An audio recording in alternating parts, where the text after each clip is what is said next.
Hello everyone, Niev here, and today I'm going to go over my daily practice, my daily tarot practice for the month of August 2022. So I have my Magic of Eye planner here. This is what I've been using for my daily for my recording of my daily readings and things like that. It's not designed for recording tarot readings, but that's kind of what I'm using it for. So it's kind of a makeshift thing. And I kind of explained that in my previous month of daily practice. So there's the month at a glance here. So I want to go over the days each week. So each week what I'm doing at night, I use either a tarot and an oracle or just a tarot, and I do my 3-card reading at night, which the center card is either the oracle or the tarot if I'm just using a tarot deck. The oracle, which represents the reflection of the day. Yes, the overall reflection of my day. And then the card to the left of it is what to release from today, and the card to the right is what to embrace. And both of those cards tend to be tarot, or in fact are always tarot. It's just the middle card is either an oracle card or a tarot card. So, and I use the same decks each week. And this first week of August, I used the Seed and Sickle Oracle and the Pacific Northwest Tarot. And I'm going to try to remember to put the pictures of my readings up, because that's actually what I've mostly been doing. So I've actually had to go through and add all this information, all my daily readings, to my book basically a few days ago at the end of the month. So in a sense, this setup isn't exactly working well for me. It's working okay, but I think my problem is that I don't like to physically record. You know, I wish I did, and I want to, but like what I find is easier for me. And what I do is I take a picture of my reading, and then in my phone, I put up like, you know, some text on it, and I just put my reading on the picture itself. And that's actually, I've been doing that for months actually. And I wanted to start recording what the pictures as well. And that's why I got this book, so that I could physically record my daily readings. The problem with that is that I just get too lazy for this part. It's really easy for me to just take a picture, put the meanings on the picture itself, and then move on. And I have also, last month in July, I was putting those pictures in my Google Calendar as well. Which is kind of a tricky process, and I don't really like it because I wanted to kind of do a digital thing, since I have an easy time recording my readings.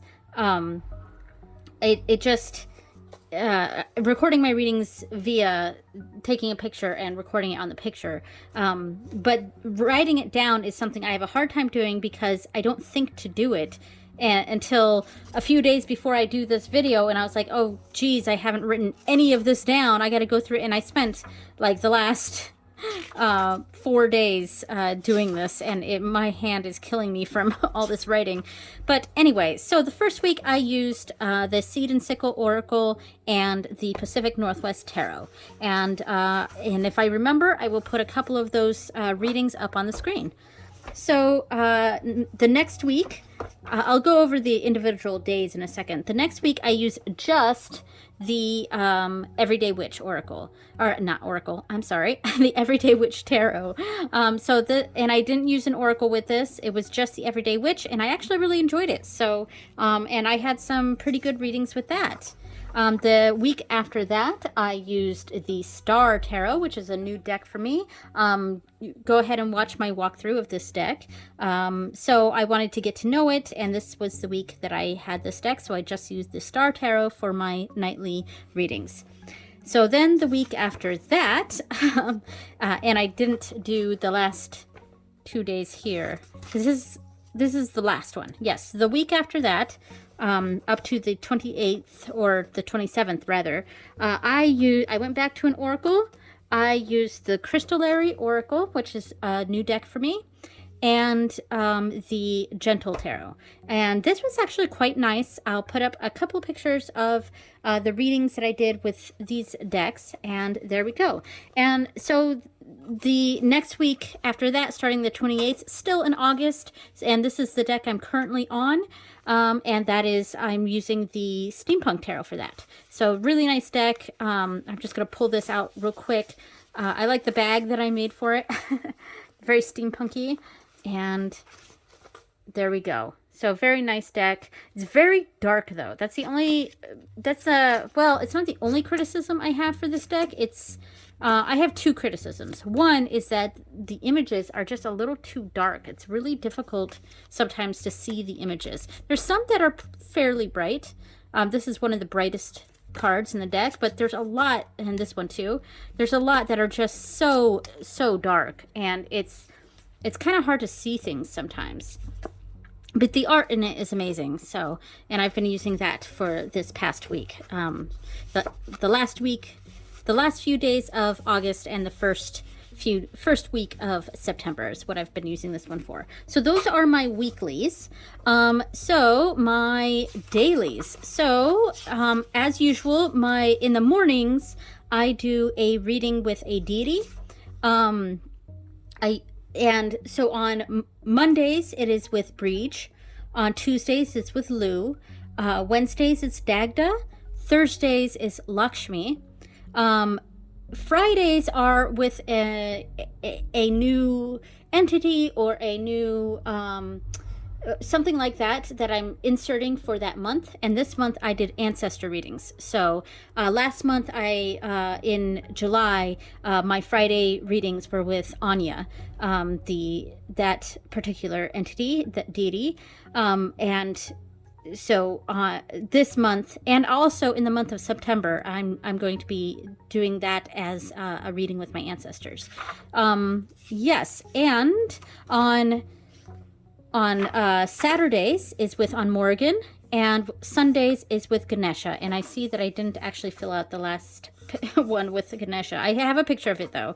Yes, so on this first week with Breach, I used the Anna K Tarot, which is actually my favorite tarot, and I thought this worked really nicely with Breach.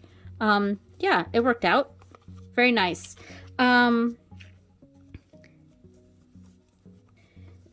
And then on for Lu, this is the same for each week, so I won't go over this each week. I did the Wise Dog Tarot. This is the deck that I have.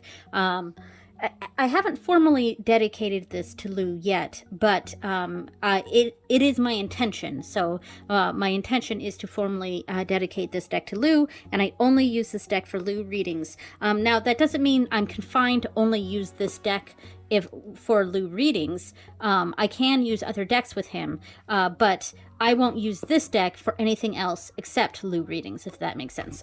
So, and then on Dagda, this month, for each of the weeks this month, I used the Tattoo Tarot, which was actually really nice and worked out pretty well for on Dagda.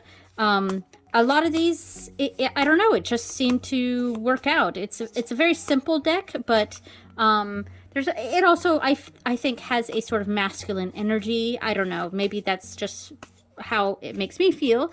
But yeah, I actually really enjoyed this deck for on Dagda this whole month.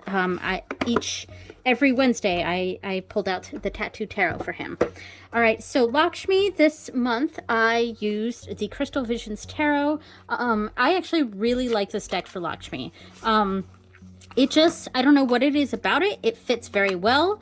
I'm tempted to just use this deck all the time for Lakshmi readings. But yeah, I really like it. And she seems to respond well to it too. There's something about the energy of this deck that I think, I don't know, works well with Lakshmi for some reason. I really had to struggle not to use it again this month, because I think I used this all of July as well for Lakshmi. So then for the ancestor readings, of course, I'm using the Relative Tarot. Yeah, it's just you know, I'm just gonna, I'm not gonna pull the cards out. I'll just put up a couple pictures of those readings. So every Friday I did a relative tarot reading, and it's Friday today, and this is September 2nd or 3rd. I can't remember what day is today. So it is September 2nd. Okay, so I used the ancestor, I did my ancestor reading this morning, so because I think for September I'm also going to do Fridays as ancestor readings. So, and then of course for On Morrigan, I use the Crow Tarot. This is a deck that is specifically dedicated to her, just like with that Lou deck, except this has been formally dedicated to her. So I use other decks with On Morrigan, but I only use this deck for I don't use this deck for anything else but Morrigan readings, if that makes sense. So there we go. All right, so that was the first week, and the second week is all the same things here. Then the third week, for Breach, I did switch it up a bit, and I went with the Anima Mundi Tarot. This is a deck that I think really resonates a lot with a Breach. I don't plan to specifically dedicate this deck to her, but I do often think of this as her favorite of my decks, if that makes sense. And if that makes sense, it's my catchphrase, by the way, if you're new here. I say that constantly, and it's just, I don't know. So yeah, but all the other ones were the same for the morning readings. And then the final week, yes, I did, whoops, sorry, 1, 2, 3, 4. So the final week for Breach, I actually switched it up and I went with the Wonderworld Tarot, which has been really nice actually. And I'm going to try to use this one for her for the entire month of September, I think. Yeah, I really enjoyed it. So that worked out nicely. Again, Wise Dog for Lou, Tattoo Tarot for Ondagda, Crystal Visions for Lakshmi, the Relative Tarot for the Ancestors, and Crow Tarot for On Morrigan. And oh, I didn't mention what I've been using for my Ganesha readings. So all of this month for my Ganesha readings, I've been using the Guardian of the Night Tarot. So that's over here. And this has been, I actually think this deck works really nicely with Ganesh. The animals in it, there are elephants in it, and there are mice in it, and I for every Sunday that I've pulled readings for him, one of those at least one of them have shown up. So I don't know, there's something. This deck has been working really nicely with Ganesha, and I may continue to use it with him for September. I'll have to make that decision on this Sunday. Yeah. All right, so those were my dailies. Now, for the quarter moons, full moons, new moons. The quarter moon, the first quarter moon, I always do a Dagda reading, and I actually used the So Below Tarot, which is what I'm using for his primary deck for the month of September. And this is like an everyday deck for me. The imagery in this is very everyday. It's very modern, but also has an element of it's got a modern pagan element to it that I like. Yes. It feels like an actual everyday witch. Like not the everyday witch, the tarot, but like here's a man who is it looks like he's like a kindergarten art teacher or something for the King of Chalices. And I just like that imagery for this. It's like the real life witches of today, if that makes sense. And there's that catchphrase again. And so this is usually my go-to for everyday type readings. Like if I need, I just need a reading for myself pertaining to my everyday life, very mundane, then I use this deck. But for my first quarter reading and for the month of September, I will be using this one for Dagda readings, I think. All right, so, And I also used with Ondagda, I used for the quarter moon reading, I used the Bestiary Oracle. And that was really nice because this was like right after I had gotten this deck, so I wanted to use it. And the first quarter reading was the perfect chance. Now, what I do for my Dagda readings, so I set up the cards in like a cauldron, basically, and the bottom is or let's see. So so it's set up like this, where it's 1, 2, 3, 4, and this is the cauldron, and this is what's inside bubbling. And the oracle card was what I pulled for what is bubbling this month. And then for the other 3 cards make up the cauldron. The bottom card is what can I do to support this energy. Then card number 3 is how can I best honor you this month Ondagda. And the 4th card is a general message from Ondagda. So that is my Dagda quarter moons. Now for the third quarter moon, I do a Lu reading, and of course I used the Wise Dog Tarot. I also used the Animal Spirit Oracle, and I have been doing a deep dive on this deck, so if you're interested in watching the deep dive of the Animal Spirit Oracle, go ahead and do that. So for Lu, I have this set up like a spear. So the first card is the tip of the spear, or the spearhead. The spearhead is what I call that, and it's kind of the same sort of energy as the one in the Dagda reading, where it's just like something to work toward, or there's it's like the base of the month, basically. And I put that as the spearhead. And then cards 2, 3, and 4. 2 is how can I support it. 3 is how to honor Lu, and 4 is message from Lu. So it's basically the same thing as my Ondagda reading, but it's switched around. So Dagda is a cauldron and Lu is a spear. All right, so then the new moon and full moon readings, which I'll mostly block out. For new moon readings, this was for July 28th. So it was still technically in July, the new moon here. So the July 28th reading, I did a full spread for her. For my Morgan and Bridget readings, I often use multiple systems. I use an Oracle deck, a Tarot deck, a Lenormand deck, and my OM staves. So I really go all out with it. So on Morgan, I used the Animal Spirit Oracle for the body of the month.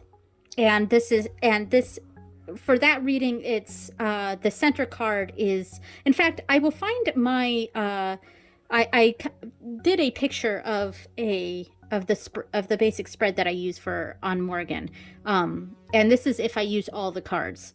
So the center is an oracle card, and it's the body of the month.